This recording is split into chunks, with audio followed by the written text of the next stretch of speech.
Selon les experts du secteur réunis ici, l'Afrique n'est pas seulement une puissance minière, elle est le moteur du futur.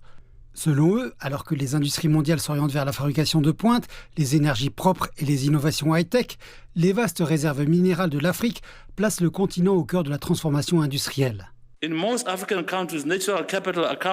Dans la plupart des pays africains, le capital naturel représente entre 30% et 50% de la richesse totale.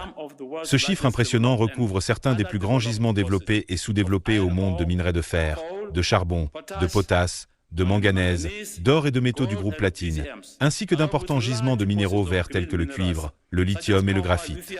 Maintenir la production de ces mines pendant les décennies à venir et exploiter les gigantesques gisements verts pour l'avenir requiert toutes les parties prenantes, nous tous. Le sommet a également abordé la nécessité pour l'Afrique d'aller au-delà de la simple extraction et exportation de matières premières et pour le continent d'exploiter ses richesses minérales afin de fabriquer, d'industrialiser et de créer les emplois dont il a tant besoin. L'Afrique détient 40% des réserves mondiales d'or, 50% de diamants, 90% de platine et de cobalt, 30% d'uranium, d'aluminium et de graphite et 12% du pétrole mondial.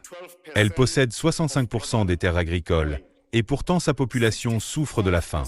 La souveraineté minière ne se limite pas à la propriété des gisements. Il s'agit de gouvernance. Il s'agit de transparence, de valorisation et de capacité à transformer les richesses naturelles en développement humain durable. Il s'agit de veiller à ce que les minéraux ne quittent pas seulement nos sols sous forme brute, mais laissent derrière eux des écoles, des industries, des compétences et des opportunités. Le sommet s'est conclu par un appel à l'Union africaine afin qu'elle inclue délibérément la valorisation locale des minéraux critiques dans ses stratégies économiques pour l'avenir.